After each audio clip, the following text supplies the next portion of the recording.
আসসালামু আলাইকুম দর্শক, আজকে আপনাদেরকে দেখাচ্ছি বসনিয়ান নান কীভাবে বানাচ্ছি আমরা। তো আমরা এটার জন্য প্রথমে গুল্লা করে নিছি, কামিটা আমরা প্রথমে মেরে নিছি। তারপর আমরা এইভাবেই হাফ বেলে নিছি। এখন আমরা ফুল বেলে নিচ্ছি।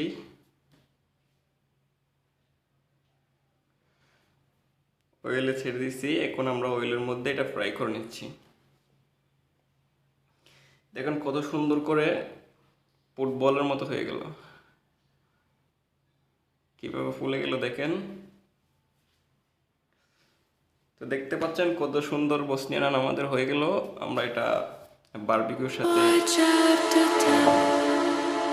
ডিনারে